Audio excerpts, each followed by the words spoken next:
વરસાદ તો થવો જોઈએ ને, બધા ખેડૂત લોકો વાટવા જોઈએ. ગાડીમાં આજ તો બોર્ડ લખ્યું ગવર્મેન્ટ ઓફ ગુજરાતનું. ગેસ બહુ ખાયો ભાઈ. ચોટીલા પૂગી ગયા છે અને સામુનમાં ને નારળ ભાંગી દઈએ ભાઈ. સોમનાથ મહાદેવ છે ને એની યાર કંઈક જોડાણ છે. પરેશભાઈ જો આજ મોજમાં આવી જાય એટલે વાંધો નથી. ભાઈ કાહવા આવી જશે ગોગા મહારાજના મંદિરે. હું તો ફર્સ્ટ ટાઈમ આવ્યું. હેલો યુટ્યુબ ફેમિલી, તમારું સ્વાગત છે મારા વ્લોગ વિડીયોની અંદર. ને બધાને જય દ્વારકાધીશ.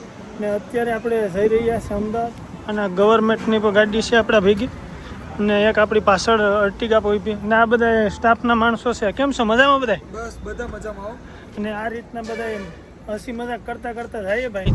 થોડાક આગળ વધ્યા ને ક્યાં વરસાદી માહોલ તૈયાર થઈ ગયો ને આ રીતના નાના મોટો હવે વરસાદ તો થવો જોઈએ ને, બધા ખેડૂત લોકો વાટવા જોઈએ.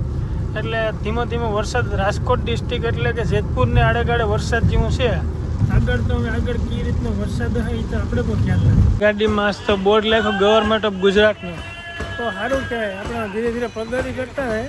તમે સપોર્ટ દેખાડતા રહી ગયો ના. રિક્ષાવાળા પણ હવે ઉપાડો લઈ લીધો હે. આપણે શક્તિપીઠની અંદર આવી ગયા છે અને સામે શક્તિપીઠ છે ને આ બધા યોગમાં ને બધા બાળકોને ભણાવવામાં આવે ને નાના મોટા યોગનું ને બધું દેખાડવાનું. મહાદેવના દર્શન ભાઈ કરી લો. હર હર મહાદેવ કોમેન્ટમાં કરી દીજો. પોઠિયાના મહાદેવના દર્શન કર્યા ને હવે આગળ ક્યાં જાય કે ક્યાં નહીં ત્રિમંત્રના ઉપચાર પણ કરવામાં આવે અને બાળકોને શિક્ષણ પાટણ. ફાઇનલી ભાઈ આપણી ગાડીમાં ગેસ ભરાવાનું ચાલુ કરી દીધું. હા હાડી ગેસ બહુ ખાય નહીં. ગેસ બહુ ખાયો. કંપનીવાળાને મારુતિ સુઝુકી વાળાને તો સર્વિસમાં થોડુંક ધ્યાન તો નતા. ગેસ બહુ ખાવા અડકી ગયો ભાઈ. ભાઈ દેવાંગી હોટલમાં જમી લીધું પણ હું વિડીયો ઉતરતા ભૂલી ગયો હતો. આ દેવાંગી હંમેશા જમી ને પાછા નીકળીએ ભાઈ. ચોટીલા પૂગી ગયા છે અને સામુનમાં ને નારળ ભાંગી દઈએ ભાઈ. કારણ કે અહીંથી નીકળતા હોય એટલે નારિયેળ કે ભાંગતા જાય. કારણ કે આપણે મંદિરે તો ન જઈ શકતા પણ અહીંથી આપણે માતાજીને દર્શન કરી લઈએ ને નારળ ભાંગી ને પછી અમે નીકળીએ. આ પ્રસાદી લઈ લઈએ નારિયેળની. પેલા નારિયેળ ભાંગી નાખ્યું પછી પ્રસાદી લીધી ને હવે પછી દર્શન કરીને નીકળીએ ભાઈ. અમદાવાદ પૂગી ગયા ને વરસાદ બાકા ઝીકી બોલાવી ભાઈ. ના સીએનજીની લાઈનમાં બધા ઉભા ના વરસાદ વરસે એટલે કોઈની માપની સીમમાં બારોબાર વરસાદ વરસે. તમે ખાલી જોઈ શકો વરસાદ. ને અમદાવાદમાં અમારું આગમન વરસાદે કર્યું. અમદાવાદમાં અમારું આગમન વરસાદે કર્યું એટલે દિલ ખોલીને આવો જોઈએ. સોમનાથમાં થવો જોઈએ એટલે બાકાઝીકી બોલાવી નાખો.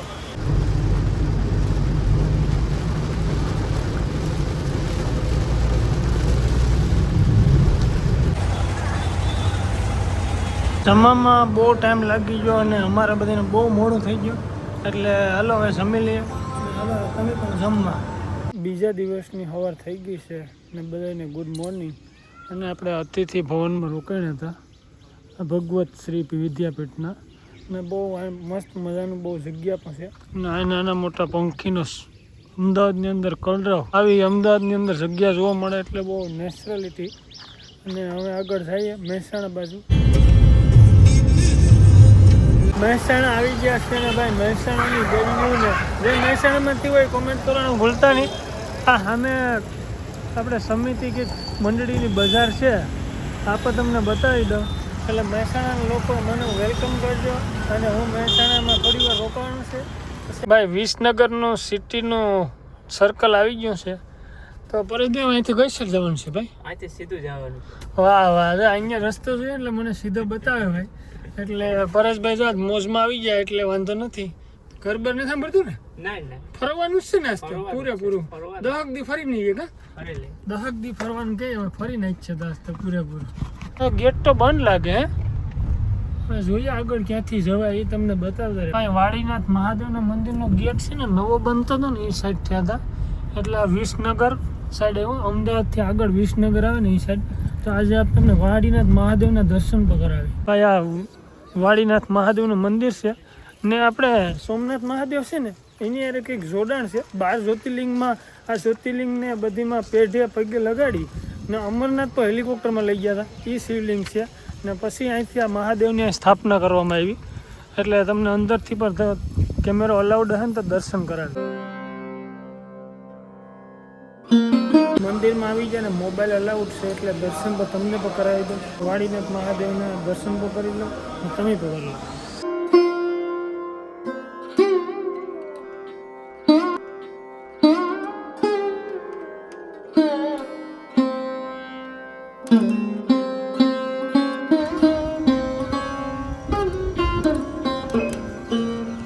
ભાઈ વાડીનાથ મહાદેવની પ્રસાદી પણ છે અને અહીં પ્રસાદ પણ બધીને આપે, એટલે આપણે પણ પ્રસાદ લેવા આવી ગયા છે ને આખી ભોજનાલય છે. તમે ખાલી ભોજનાલય જોઈ લો, ક્યાંથી ક્યાં સુધી ભોજનાલય છે. ને હાલો તમે પણ પ્રસાદ લેવા ને હું પણ પ્રસાદ લઈ લઉં. ભાઈ વાડીલાલ મહાદેવનો પ્રસાદ લીધો એટલે એની હું વાત કરી. પ્રસાદ એટલે આમ રોમે રોમમાં દીવા થઈ જાય એવો પ્રસાદ લીધો ને હવે આપણી ગાડી તરફ આપણે જઈએ ને હવે અમે જઈએ પાછા પાલનપુર બાજુ.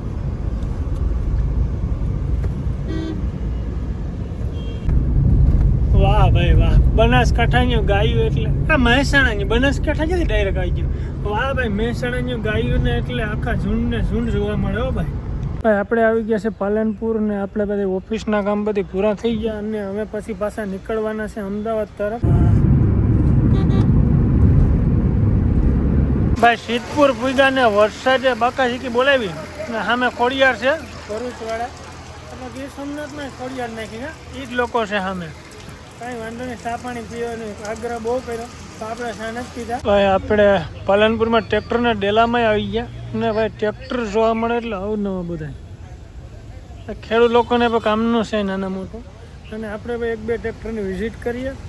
લેવાનું તો પછીની વિષય છે પણ જોઈએ પહેલાં.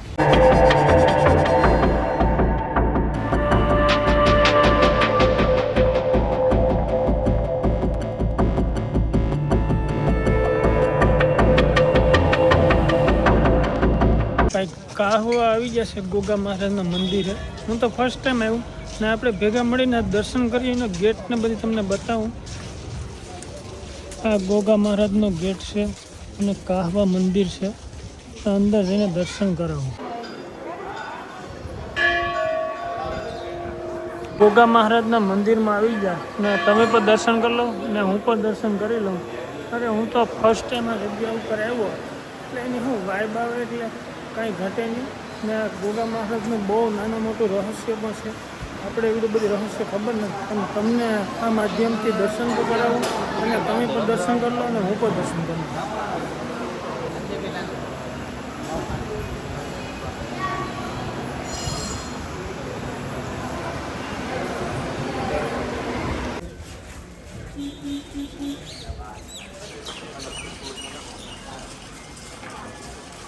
અત્યારે 11:15 જેવું થઈ ગયું છે ને બહુ મોડું થઈ ગયું ભાઈ ને અમે જમી લીધા કારણ કે એ બધી ન ઉતારી ગયો એટલો થાક્યો કે આ પગું બધી પકડાઈ ગયા. એવા વિડીયોમાં પાછા જરૂર મળશું. લાઈક શેર સબસ્ક્રાઈબ કરતા રહીજો. Bye by.